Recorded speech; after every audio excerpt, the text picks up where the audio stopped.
Milosť vám a pokoj od Boha nášho Otca a od Pána Ježiša Krista na veky požehnaného.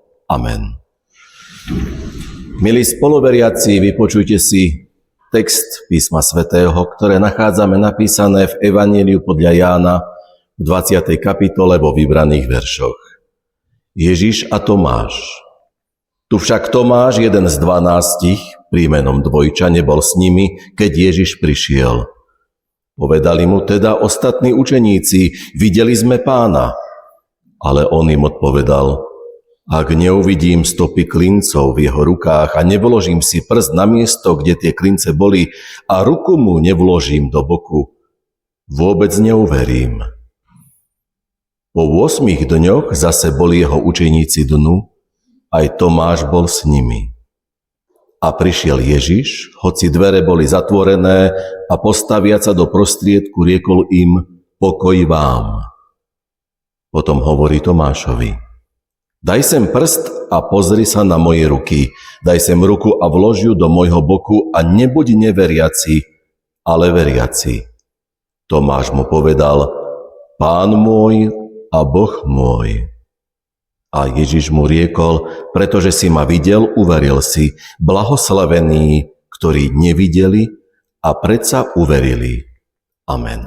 Toľko je slov z Písma svätého.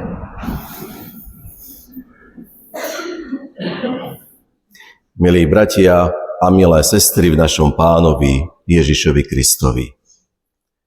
Tomáš povie vetu, s ktorou by zaiste súhlasilo veľa ľudí. Ak neuvidím, neuverím. Skúsme tieto slová nevnímať ako aroganciu. Pozrime sa skôr z pohľadu určitej poctivosti. Tomášova výpoveď neuverím je veľmi podobná hľadaniu viery v súčasnosti. Sú to výpovede mnohých ľudí, ktoré prichádzajú ako si domysli, možno znejú takýmto spôsobom. Neviem, čo si o tom myslieť. Niečo na tom možno ale je, ale nemám istotu. Ide o ľudí, ktorí sú často bližšie pri Tomášovi, než pri istote. Kladú si otázky, možno majú skúsenosť so sklamaním v živote, a možno aj v cirkvi. Ide o opatrnosť. Z tejto pozície vedie niekoľko ciest.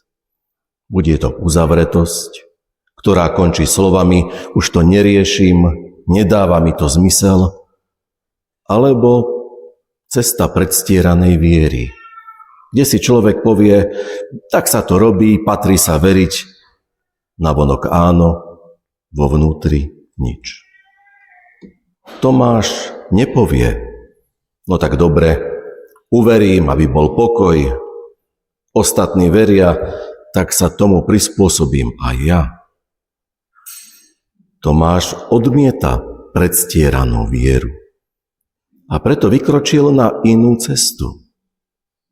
Nazvieme ju ešte raz ako poctivá otvorenosť.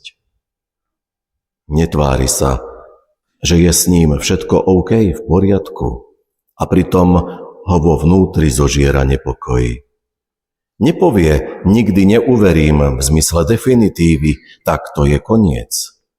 Práve v tom odmieta cynizmus, uzavretosť. Nepovie, že je to hlúposť. Priznáva, čo sám nedokáže. Vnímame, že Tomáš zostáva v určitom napätí. Je to kľúč, aby sme pochopili, že Boh neprichádza k dokonalým veriacim. Možno sa nachádzaš v roli Tomáša, ktorý prichádza do kostola, ale nevie s určitosťou, či pevne verí. Možno počúvaš a máš neustále otázky. Možno sa modlíš a nevieš, či dostávaš odpoveď.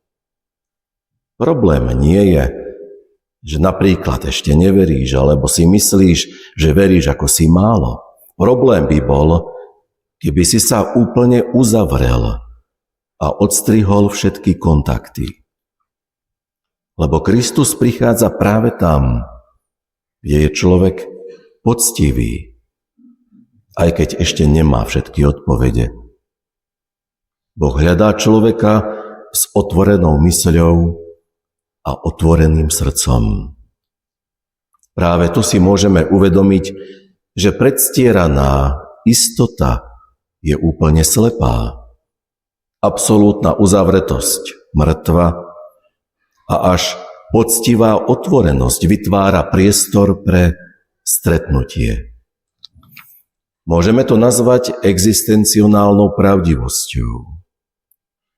Pred Bohom poctivá pochybnosť je paradoxne bližšie k viere, než predstieraná falošná istota. Tomáš napokon zostal v kontakte s ostatnými učeníkmi. Aj preto sa mohol stretnúť s Kristom. Tomáš nebol problémový učeník, ale predsa mal zo začiatku jeden nedostatok. Jeho problém bola neprítomnosť v spoločenstve. Čítame, Tomáš nebol s nimi, keď prišiel Ježiš. Chýbal. Bol mimo miesta, kde Kristus prišiel. Keby sme to chceli sprísniť, povieme, že si Tomáš vybral izoláciu od miesta, kde do diania vstupuje Boh. Nevieme presne, prečo Tomáš chýbal. Možno bol paralizovaný smutkom. Chcel ostať o samote. Možno bol sklamaný viac, alebo sa bál viac než ostatní. Možno nevládal byť s učeníkmi v kolektíve. Môžeme to zhrnúť, asi prechádzal ľudskou reakciou na krízu. Mohol mať viacero dôvodov, ale pointa príbehu nie je v tom, kde bol, ale čo sa stalo, keď sa napokon vrátil. Práve tam, uprostred spoločenstva, ho Kristus stretáva. Aj dnes, ak si vyberieš izoláciu, nedostaneš skúsenosť druhých. Prídeš o ich svedectvo. Nakoniec aj konfrontácia v určitom zmysle je dôležitá. Izolácia neznamená, že len nejdem do kostola, že budem chýbať v cirkvi, lebo mám na to toľko rôznych dôvodov. Izolácia je aj to, keď si myslíš, že vieru žiješ len a len vo svojej hlave. Viera vtedy nemá korekciu.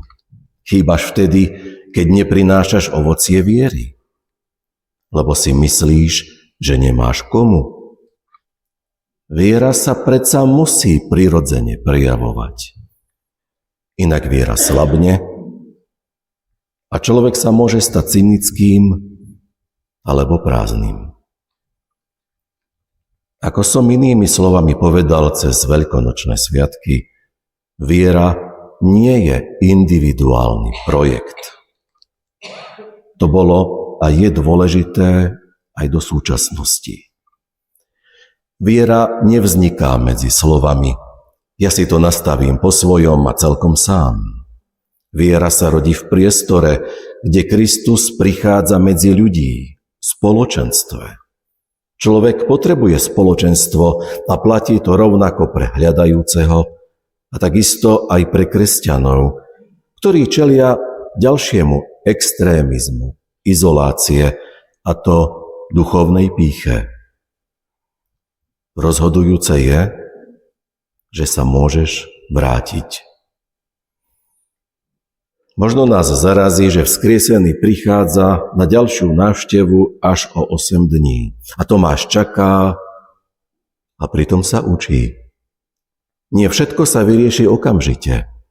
Boh neprichádza na povel a predsa Ježiš prišiel znova. Opäť cez zatvorené dvere a stojí medzi nimi. Ježiš mierí presne tam, kde je problém. Daj sem prst. Neodmieta Tomášovu pochybnosť a berie ju vážne. Je to silný moment keď Kristus prichádza a dáva dar pokoja, vtedy, keď sú prekonané pochybnosti. Tomáš na udalosť reaguje a povie vzkriesenému: Pán môj a Boh môj. Je to jedno z najhlbších vyznaní v celom evanjeliu. Lenže blahoslavení, čiže šťastní, ktorí nevideli. Tieto záverečné slova dnešného biblického textu nie sú výčitkou pre Tomáša, ale nasmerovaním pre nás. My nevkladáme prst a ruku fyzicky do Ježišových rán a predsa viera je možná. Tam, kde prichádza Kristus cez slovo evanjelia, sviatosti v cirkvi, svedectvo milosrdenstva jeho nasledovníkov. Pri formulovaní záveru nám pomôže názov dnešnej nedele. Kvasimonogenity. V preklade ako novonarodené deti.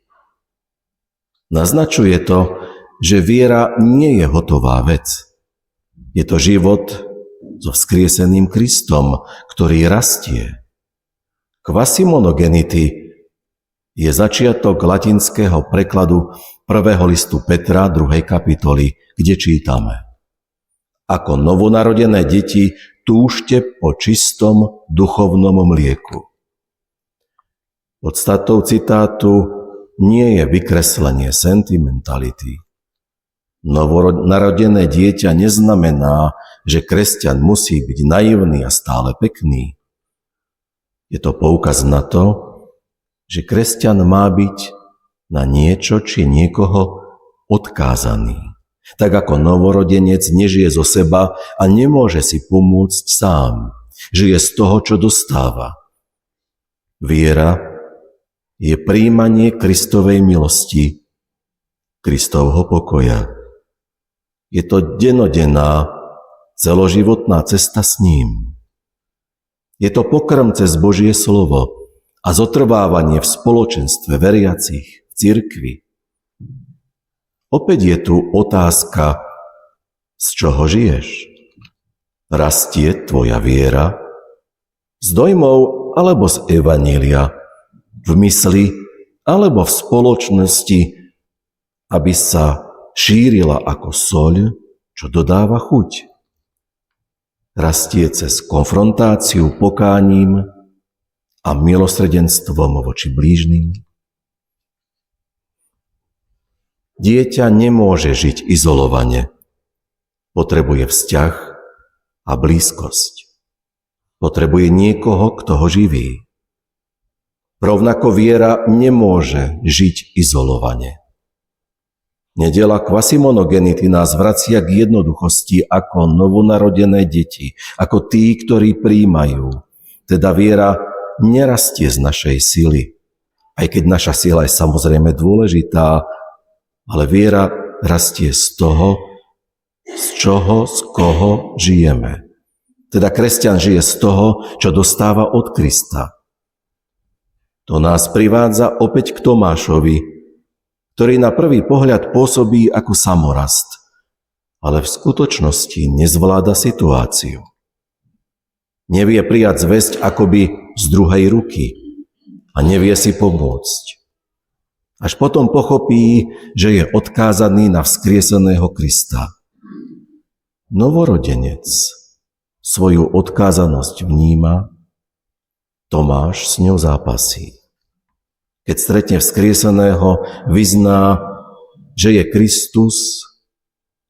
Kristus je jeho Pán a Boh. Viera začína odkázanosťou konajúcemu Bohu. Je to dôvera, že skutočný život dostávaš v Ježišovej záchrane a požehnaní. Amen. Pomodlíme sa. Pane Ježiši Kriste, ďakujeme Ti, že prichádzaš aj k nám, aj keď sú naše dvere zatvorené a naša viera neistá. Vyznávame, že chceme mať veci pod kontrolou, chceme rozumieť, držať všetko v rukách a predsa to úplne nedokážeme. Ty nás učíš dôverovať a žiť z daru. Prosíme ťa, zbav nás predstieranej istoty aj tvrdej uzavretosti. Daj nám poctivosť Tomáša a zároveň otvorenosť, ktorá čaká na teba.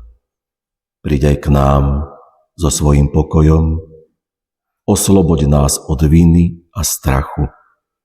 Veď nás, aby sme z toho, čo od teba príjmame, vedeli aj dávať pokoj, milosrdenstvo a nádej. Do tvojich rúk zverujeme svoj život, lebo ty si živý Pán, ktorý prichádza, premieňa a dáva nový začiatok. Amen.